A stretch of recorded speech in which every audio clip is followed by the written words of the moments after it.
সোনার ফলতা হোক, এটাই আমার স্বপ্ন ছিল। সম্মানীয় মুখ্যমন্ত্রী ফলতা উন্নয়নের জন্য স্পেশাল প্যাকেজ দিচ্ছে। সেই জন্য আমি আগামী 21শে মে যে রিপল আছে, সেই রিপলের কন্টেস্ট থেকে আমি নিজেকে দূরে সরিয়ে নিলাম। জাহাঙ্গীর খান অভিষেক বন্দ্যোপাধ্যায় ডায়মন্ড হারবার মডেলের বেতাজ বাদশা বলে পরিচিত। ভোটের আগে পুষ্পা বলেও খ্যাতি অর্জন করেছিলেন। পুষ্পা ঝুঁকেগা নেই, অবশেষে পুষ্পা কিন্তু ঝুঁকে গেছে। আপনারা সবাই জানেন আগামী 21শে মে দক্ষিণ 24 পরগনার ডায়মন্ড হারবার লোকসভার অন্তর্গত ফলতা বিধানসভায় রিপোলিং বা পুনর্নির্বাচন আছে। গত 29শে এপ্রিল রাজ্যে দ্বিতীয় দফা ভোটের দিন ফলতাতেও ভোট হয়েছিল, কিন্তু একাধিক অভিযোগের কারণে গোটা ফলতা বিধানসভাতেই নির্বাচন কমিশনের তরফে রিপোলিং বা পুনর্নির্বাচন ঘোষণা করা হয়েছিল। সেটা আছে আগামী পরশু অর্থাৎ 21শে মে, ফলাফল 24শে মে। সেখানে রাজ্যের বর্তমান শাসক দলের প্রার্থী দেবাংশু পান্ডা এবং তৃণমূল প্রার্থী জাহাঙ্গীর খান, এছাড়াও বাম কংগ্রেসেরও প্রার্থী রয়েছে। কিন্তু আলোচনায় মোটামুটি সেই বিজেপি আর তৃণমূল, সেই জাহাঙ্গীর খান যিনি কলকাতা হাইকোর্ট থেকে রক্ষা কবচ পেয়েছেন আগামী 26শে মে পর্যন্ত, সেই পুষ্পা জাহাঙ্গীর খান ডায়মন্ড হারবার মডেলের বেতাজ বাদশা, তিনি আজকে নিজেকে নির্বাচন প্রক্রিয়া থেকে সরিয়ে নিলেন এবং তিনি সাংবাদিক বৈঠক করে ঘোষণা করলেন যে ফলতার পুনর্নির্বাচনে তিনি অংশ নিচ্ছেন না। এরপরই রাজ্য রাজনীতি উত্তাল, বিভিন্ন মহল থেকে বিভিন্ন রকম প্রশ্ন উঠে আসছে। জাহাঙ্গীর খানের নিজের দল তৃণমূল কংগ্রেসের বক্তব্য শোনাবো বিজেপির বক্তব্য শোনাবো, কংগ্রেস বামেদেরও। কিন্তু তার আগে একটি টেকনিক্যাল বিষয় যেটা অনেকেই জানতে চাইছেন, সেটা হলো জাহাঙ্গীর খান কি নাম প্রত্যাহার করে দিলেন? অর্থাৎ ভোটের দিন যে ইভিএম থাকবে বুথে বুথে, প্রায় 255টি বুথে যখন ভোট গ্রহণ হবে, সেখানে কি জাহাঙ্গীর খানের নাম বা তৃণমূলের সিম্বল থাকবে না? যারা এটা বুঝতে পারছেন না তাদের বোঝার জন্য বলে দিই, একেবারেই জাহাঙ্গীর খানের নাম থাকবে এবং তৃণমূলের সিম্বলই থাকবে। 29শে এপ্রিল ইভিএমটা ঠিক যেরকমভাবে সাজানো ছিল, যেরকম দেখতে ছিল, ঠিক সেরকমই ইভিএম থাকবে। জাহাঙ্গীর খানের নামও থাকবে এবং তৃণমূলের সিম্বলও থাকবে। তাহলে থাকবে না কে? থাকবে না শুধু জাহাঙ্গীর খান, এবং 255 বুথে একটিও তৃণমূলের এজেন্ট থাকবে না। কারণ যারা তৃণমূলের এজেন্ট ছিলেন তারা প্রত্যেকেই জাহাঙ্গীর খানের সহকর্মী বা রাজনৈতিক সহযোদ্ধা ছিলেন। তারা কেউই কিন্তু নির্বাচন প্রক্রিয়ায় অংশ নেবেন না। যদিও আরও একবার বলছি, জাহাঙ্গীর খানের নাম কিন্তু ইভিএমে থাকবে। এটা একটা টেকনিক্যাল বিষয়, আপনাদের প্রথমেই যারা বুঝতে পারছিলেন না তাদেরকে ক্লিয়ার করে দিই। কারণ এভাবে নাম প্রত্যাহার করা যায় না, কারণ মনোনয়ন প্রত্যাহারের শেষ দিন একেবারে নির্বাচন কমিশন যেরকমভাবে নোটিফিকেশন করেছিল সেই দিনই পেরিয়ে গেছে। এখন জাহাঙ্গীর চাইলেও ইভিএম থেকে তার নামটি, তৃণমূল কংগ্রেসের সিম্বলটি বাদ দিতে পারবে না। এবার আমি আসি, কেন জাহাঙ্গীর খান ভোটের 48 ঘন্টা আগে নিজের নামটা উইথড্র করে নিলেন? বিভিন্ন কারণ হতে পারে। তিনি নিশ্চিত হারের গন্ধ পেয়ে গিয়েছিলেন এবং এটা স্বাভাবিক, জাহাঙ্গীর খান ভোট পেত না। শুধু তাই নয়, জাহাঙ্গীরের জামানত বাজেয়াপ্ত হতে পারে, এটা একটা কারণ। 2, অনেক চাপ আছে তার ওপর, রাজনৈতিক চাপ, প্রশাসনিক চাপ, কারণ এখন সে বিরোধী দলের প্রার্থী, ইত্যাদি ইত্যাদি অনেক কারণই হতে পারে। কিন্তু রাজনৈতিক মহল বা রাজনৈতিক বিশ্লেষকরা মনে করছেন জাহাঙ্গীর খানের যিনি সর্বোচ্চ নেত্রী অর্থাৎ তৃণমূল সুপ্রিমো মমতা বন্দ্যোপাধ্যায় এবং জাহাঙ্গীর খানের যিনি ইমিডিয়েট বস অর্থাৎ তৃণমূলের সাংসদ ডায়মন্ড হারবার মডেলের প্রবক্তা অভিষেক বন্দ্যোপাধ্যায়, তাঁরা কোথায়?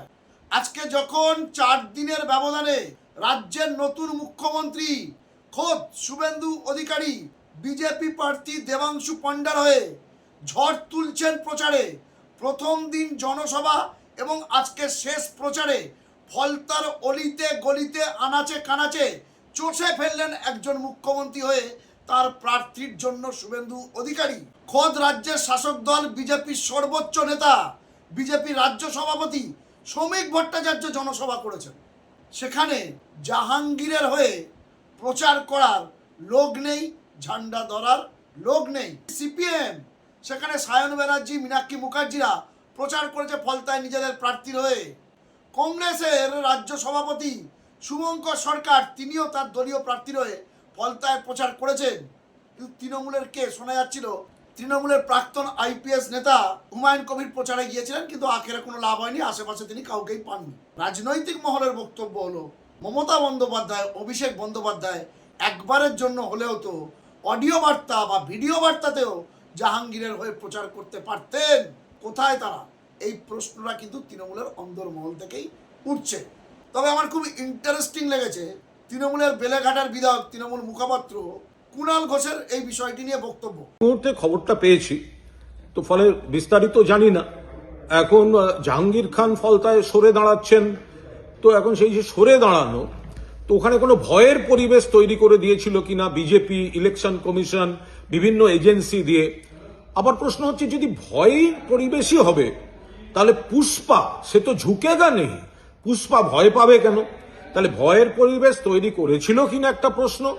আর যদি ভয়ের পরিবেশ হয়ে থাকে তাহলে পুষ্পা কেন ভয় পেল সেটা আর একটা প্রশ্ন। আমরা এই বিষয়ে এই মুহূর্তে আমরা এটা বিশ্লেষণ করছি, সব খবর নিচ্ছি বলতে পারবো না।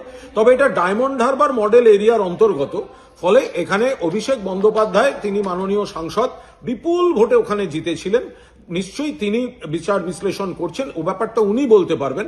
এই মুহূর্তে এর থেকে বেশি আমাদের পক্ষে বলা সম্ভব নয়। কি ডায়মন্ড হারবার মডেলের তো ব্যর্থতা তাহলে? এই নিয়ে আমি কোনো কথা বলতে পারবো না, কারণ আমি দলের মুখপাত্র হিসেবে আমি কি বলবো। গোটা বিষয়টা তো এটা ফলতা, যেটা ডায়মন্ড হারবার লোকসভা কেন্দ্রের অধীন। লোকসভার আবার ওখানে আমাদের লোকসভার দলনেতা এবং সর্বভারতীয় তৃণমূল কংগ্রেসের সর্বভারতীয় সাধারণ সম্পাদক অভিষেক বন্দ্যোপাধ্যায়ের জায়গা। ফলে উনি গোটা বিষয়টা চুলচেরা বিশ্লেষণ করে উনি বলতে পারবেন। তার আগে আমাদের পক্ষে বলা সম্ভব না। আমরা তৃণমূল কংগ্রেসের সৈনিক, মমতা বন্দ্যোপাধ্যায়ের নেতৃত্বে তৃণমূলে আছি, তৃণমূলে থাকছি। কিন্তু এখন হঠাৎ এই ভয়ের মহলের জন্য একেবারে ফলতা, যেটা প্রার্থী হাঁটাচলা করলে সেখানে বস বস বস বলে সব ভিডিও আসতো, সেই প্রার্থী হঠাৎ ভয় পেয়ে গেল কেন? সেই প্রার্থী হঠাৎ এই ধরনের ভিডিও দেখা যাচ্ছে কেন? এটা তো দলের পক্ষে খুব ভালো বিজ্ঞাপন নয়। ফলে নেতৃত্ব নিশ্চয়ই সেগুলো বিচার বিশ্লেষণ করে দেখবেন। আমরা শুধু বলছি যে ভয়ের পরিবেশ তৈরি করা হয়েছিল কিনা, আর যদি হয়ে থাকে তাহলে পুষ্পা ভয় কেন পেল, এই গোটা বিষয়টা আমাদের দল খতিয়ে দেখছে। অন্যদিকে তৃণমূল কংগ্রেস টুইট করে, অর্থাৎ এক্স হ্যান্ডেলে জানিয়েছে এটা নাকি জাহাঙ্গীর খানের ব্যক্তিগত সিদ্ধান্ত, এ ব্যাপারে দল কিছু জানতো না। অদ্ভুত ব্যাপার। জাহাঙ্গীর খান দলের প্রার্থী। তৃণমূল যখন শাসক ছিল তখন জাহাঙ্গীর খান প্রার্থী হয়েছিলেন, ভোটের রেজাল্টের পরে এখন বিরোধী হয়ে গেছেন। সব মানছি তৃণমূল কিছু জানতো না, জাহাঙ্গীর খানের ব্যক্তিগত সিদ্ধান্ত, জাহাঙ্গীর খান দলকে না বলে নিজে নিজেই এমন সিদ্ধান্ত নিয়েছেন। কেন সিদ্ধান্ত নিলেন? কুণাল ঘোষ তৃণমূলেরই বিধায়ক, তৃণমূল মুখপাত্র, তিনি একটু অন্যভাবে, আপনারা নিশ্চয়ই বুঝতে পেরেছেন, বিষয়টি ব্যাখ্যা দেওয়ার চেষ্টা করেছে। তার বক্তব্যের মধ্যে অনেকগুলি ইঙ্গিত ছিল। কিন্তু আমরা যেটা জানি, খেলার মাঠের অধিনায়ক বা ক্যাপ্টেন হন, যুদ্ধের ময়দানে আপনি সেনাপতি হন, কিংবা রাজনীতির মাঠে আপনি সর্বোচ্চ নেতা বা নেত্রী, সেই কারণেই তো নেতা নেত্রী বলা হয়, যিনি সামনে থেকে তার ব্রিগেডকে, যিনি সামনে থেকে তার দলকে নেতৃত্ব দেবেন। গত 4 মে ফলাফল ঘোষণার পর সামনে থেকে কি তৃণমূলের শীর্ষ নেতৃত্ব দিয়েছেন? দেননি, আমরা দেখতে পাইনি। ফলে জাহাঙ্গীর খান এমন সিদ্ধান্ত যদি নিয়ে থাকেন, তিনি নেতৃত্বহীনতায় নিশ্চয়ই ভুগছিলেন, এটা স্পষ্ট। যেখানে তিনি নেতা নেত্রীদের অনুমতি পর্যন্ত না নিয়ে নিজে নিজেই ভোটের ময়দান থেকে সরে এসছেন। দেখি বিষয়টি নিয়ে বিজেপি নেত্রী লকেট চট্টোপাধ্যায় এবং রাজ্যের মুখ্যমন্ত্রী শুভেন্দু অধিকারী তারা কি বলছেন। সরে তো আপনাকে মানুষ দিত 21 তারিখ, আপনি তো পোলিং এজেন্টই পেতেন না। আপনাকে যিনি গাছে তুলেছিলেন মাননীয় ভাইপো, তোমার দেখা নাই রে, তোমার দেখা নাই রে। পুষ্পা বলেছিল ঝুঁকেগা নেই, পুষ্পা আজকে বলছে আমি পগার পার, আমি নির্বাচনে লড়ছি না। এটা এমএলএ আছে, আর কতজন 29টা সাংসদ রয়েছে, আবার রাজ্যসভার রয়েছে, তারপরেও হাত উঠিয়ে নিচ্ছে। এদের অবস্থা ভাবুন। পার্টি পুরো খালি, পার্টি পুরো সাফ হয়ে গেছে। ভয়ে সব পালিয়ে গেছে, কাউকে দেখা যাচ্ছে না। এবং ভয়ে আজকে কেউ কোনো পুষ্পা কোথাও কাউকে দেখা যাচ্ছে না। ওপর থেকে পুষ্প বৃষ্টি পড়ছে আর পুষ্পারা সব ভেঙে যাচ্ছে। ভোট প্রচারের শেষ দিন রণে ভঙ্গ দিলেন জাহাঙ্গীর খান, এবং যে ডায়মন্ড হারবার মডেল বলা হতো সেই ডায়মন্ড হারবার মডেল ভেঙে খান খান, সব মিলিয়ে কি বলবেন? এটাই তো বললাম যে, জাহাঙ্গীর খান এই বড় বড় কথা, আমি পুষ্পা, এরকম নানা ধরনের সিনেমাটিক কথাবার্তা বলছিলেন, আজকে সে হাত জোর করে সে ভেঙে যাচ্ছে। 80টা এমএলএ আছে, তবু তৃণমূল পার্টিতে কোনো লোক নেই, কেউ ভোটে লড়ার মতো নেই, সব পালিয়ে যাচ্ছে। এই বিপদের সময়, এই সংকটের সময়, এই বিপর্যয়ের সময় নেতৃত্ব তো আরো সামনে এসে নেতৃত্ব দেবে। নেতৃত্ব যদি সামনে সবাইকে ঠেলে দিয়ে পিছন থেকে নেতৃত্ব দেওয়ার চেষ্টা করে, তাহলে দেখবেন সামনের সারির আর কেউ থাকবে না। নেতৃত্ব মানেই কিন্তু সামনে থেকে নেতৃত্ব দেওয়া। আজকে বিভিন্ন জায়গায় আলোচনা হচ্ছে, এই যে ফ্যাক্ট ফাইন্ডিং টিম যে বানানো হয়েছে, তারা বিভিন্ন জায়গায় জায়গায় যাচ্ছেন, আক্রান্ত তৃণমূল কর্মী সমর্থকদের বাড়িতে যাচ্ছেন, তাদের সাথে কথা বলছেন, সেই ভিডিও সেই ছবি সোশ্যাল মিডিয়ায় ফলাও করে ছাড়া হচ্ছে। আচ্ছা, এই যে আক্রান্ত নেতাকর্মীদের বাড়িতে তৃণমূলের যে ফ্যাক্ট ফাইন্ডিং টিম বা মমতা বন্দ্যোপাধ্যায়, অভিষেক বন্দ্যোপাধ্যায় তৈরি করে দেওয়া যে প্রতিনিধিরা যাচ্ছেন, তাদের ফোনে কি একবারও মমতা বন্দ্যোপাধ্যায় বা অভিষেক বন্দ্যোপাধ্যায় ফোন করে ভিকটিম পরিবারগুলোর সাথে কথা বলতে পারতেন না? পারতেন তো কথা বলতে। ঠিক একই জিনিস আমরা 2021 সালে দেখেছিলাম।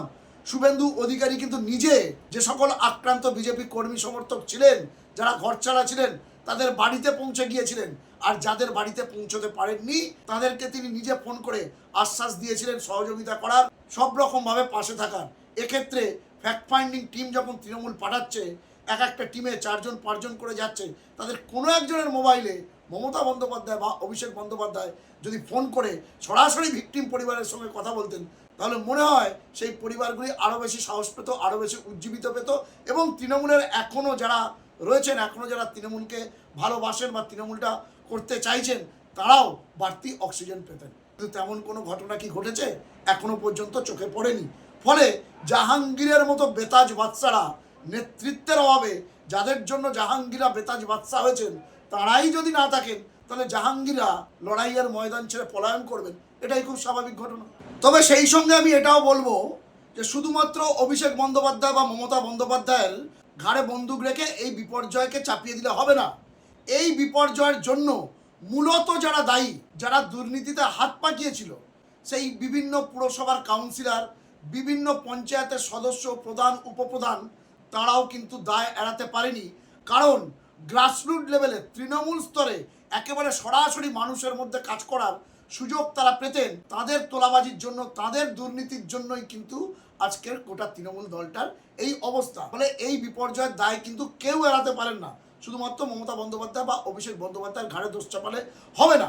কিন্তু এটাও ঠিক, এই বিপর্যয় সবচেয়ে আগে কিন্তু মমতা বন্দ্যোপাধ্যায় বা অভিষেক বন্দ্যোপাধ্যায়কেই সামনে থেকে নেতৃত্ব দেওয়া উচিত বলেই মনে করছে রাজনৈতিক মহলের অনেকেই। দর্শক বন্ধুরা, আপনারা কি মনে করছেন সেটা কমেন্ট বক্সে কিন্তু লিখতে ভুলবেন না। আপনাদের গুরুত্বপূর্ণ মতামত ও পরামর্শ খবরওয়ালা সোমনাথ ইউটিউব চ্যানেলকে আরও সমৃদ্ধ করবেন। আমি শেষ করতে করতে আপনাদের প্রদেশ কংগ্রেস সভাপতি শুভঙ্কর সরকারের একটা বক্তব্য শোনাবো, যেখানে তিনি ফলতার মানুষকে আবেদন করেছেন, যেহেতু জাহাঙ্গীর খান তৃণমূল প্রার্থী রণে ভঙ্গ দিয়েছেন, মাঝপথ থেকে সরে গিয়েছেন, তাই তৃণমূলকে যারা ভোট দিতেন বা যারা বিজেপি বিরোধী ভোটার, তারা যেন কংগ্রেসকে ভোট দেয়। যাই হোক, শুভঙ্কর সরকারের বক্তব্য আপনারা শুনবেন। ভালো থাকবেন, সুস্থ থাকবেন, সতর্ক থাকবেন। খবরওয়ালা সোমনাথ ইউটিউব চ্যানেলের সঙ্গে থাকবেন। শুনুন শুভঙ্কর সরকারের বক্তব্য। নমস্কার, আমি শুভঙ্কর সরকার, প্রদেশ কংগ্রেসের সভাপতি। এক বিশেষ সন্ধিক্ষণে, এক বিশেষ মুহূর্তে আপনাদের কাছে আমার কয়েকটি কথা নিবেদন করতে চাই। আপনারা ইতিমধ্যেই শুনেছেন 144 ফলতা বিধানসভা কেন্দ্রে তৃণমূলের যিনি প্রার্থী ছিলেন, তিনি নির্বাচন থেকে সরে দাঁড়াচ্ছেন।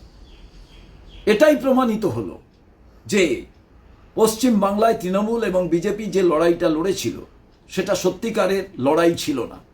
এটা একটা লড়াই একটা ভাব ছিল। আজকে প্রমাণিত হয়ে গেল। আমরা প্রথম দিন থেকে বলছিলাম বিজেপির বিরুদ্ধে লড়তে পারে একমাত্র কংগ্রেস, আদর্শগত দিক থেকে, নীতিগত দিক থেকে, আমরা দর্শনগত দিক থেকে, বিচারধারার দিক থেকে। তাই আজকে সবার কাছে আমার আবেদন, যারা প্রিয় নির্বাচক মণ্ডলী আছেন ফলতা বিধানসভায়, আসুন কংগ্রেসের প্রার্থী হাত চিহ্ন আব্দুল রেজাক মোল্লাকে আপনারা সমর্থন করুন। তৃণমূলের ভাইদের বলবো, তৃণমূলের সমর্থকদের বলবো, আপনারা অনেক কষ্ট, অনেক নির্যাতন সহ্য করেছেন। আপনাদের ভুল নেতৃত্ব, যারা আপনাদের নেতৃত্ব দিতে গিয়ে বারে বারে আপনাদের অন্যায়ের মধ্যে ঠেলে দিয়েছে, সেই জায়গায় আসুন, কংগ্রেসকে সমর্থন করুন। এটাই আপনাদের কাছে আমাদের আবেদন।